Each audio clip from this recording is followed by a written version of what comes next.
Hello friends, welcome in my channel SPT999. This is Vikas with lecture 57 for Python, and in this lecture we are going to discuss about duck typing. एक छोटा सा phrase हम लोग use करते हैं, if it looks like a duck and quacks like a duck, it's a duck. Means if anything is behaving like a duck, then it's a duck. Python बहुत ही high level के dynamic typing को support करता है। Dynamic typing का मतलब होता है कि आपको किसी भी डेटा या ऑब्जेक्ट के टाइप का कंसर्न नहीं लेना होता है। जब आप किसी ऑब्जेक्ट या वेरिएबल को वैल्यू देते हैं तो वो उसका डेटा टाइप ऑटोमेटिक डिफाइन कर लेता है और ऑटोमेटिक उसको हैंडल कर लेता है। जैसे मान लीजिए किसी वेरिएबल को आप 125 की वैल्यू देते हैं तो ये वेरिएबल ऑटोमेटिक जैसे ही उसको वैल्यू मिलती है वो इंटीजर टाइप में एक मेमोरी एलोकेट कर लेता है। लेकिन अगली लाइन में अगर आप चाहें तो इसका डेटा टाइप चेंज कर सकते हैं, मींस आप वैल्यू चेंज कर सकते हैं। ये इसका डेटा टाइप ऑटोमेटिक चेंज कर लेगा और इसको अगली लाइन में एक स्ट्रिंग टाइप की मेमोरी एलोकेट कर देगा। ऐसे ही नेक्स्ट लाइन में ये आपको एक फ्लोट टाइप की वैल्यू एलोकेट करके देगा, एक मेमोरी एलोकेट करके देगा जैसे ही आप अगली लाइन में ये वैल्यू लिखेंगे। तो यहाँ पे पाइथन वेरिएबल के टाइप से कोई मतलब नहीं रखता है। डजेंट मीन्स कि आपका वेरिएबल किस टाइप का है, उसका टाइप डिफाइन नहीं होता है।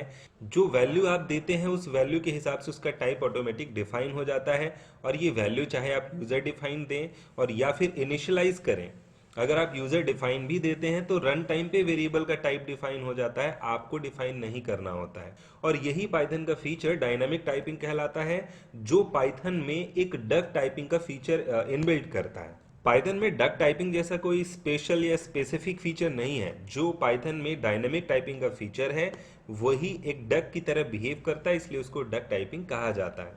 आइए इसको एक छोटे से प्रोग्राम के थ्रू समझते हैं। आप यहाँ पे देख सकते हैं हमने क्लास बनाई है, उसमें वीआईपी नाम का फंक्शन है। क्लास बी है, उसमें भी वीआईपी नाम का फंक्शन है और एक वीएसपी नाम का भी फंक्शन है। तो हमने ऑब्जेक्ट बनाया सबसे पहले ए का और उसमें वीआईपी को कॉल किया, और फिर हमने ऑब्जेक्ट उसी नाम का बनाया बी का और वीआईपी को कॉल किया और फिर वीएसपी को कॉल किया।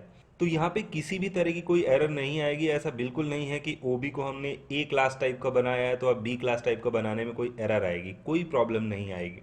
इसी को डक टाइपिंग कहते हैं कि हर स्टेप में, हर एक लाइन में आप ऑब्जेक्ट्स या वेरिएबल का टाइप ऑटोमेटिक चेंज कर सकते हैं। वैल्यू चेंज कर दीजिए, उसका टाइप ऑटोमेटिक चेंज हो जाएगा। किसी भी तरह का कोई कॉन्फ्लिक्ट नहीं होगा। आप इसको रन करके देख सकते हैं। ये ए क्लास के वीआईपी को रन करेगा, फिर बी में आने के बाद ये बी क्लास के वीआईपी को भी रन कर देगा और इसके बाद वीएसपी को भी रन कर देगा।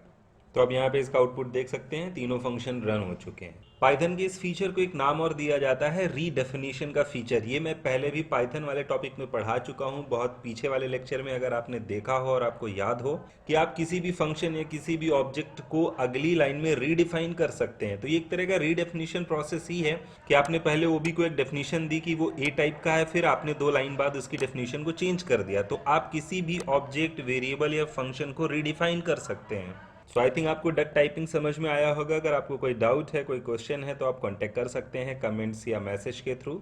नेक्स्ट लेक्चर में हम लोग पॉलीमॉर्फिज्म पढ़ेंगे। So thanks for watching.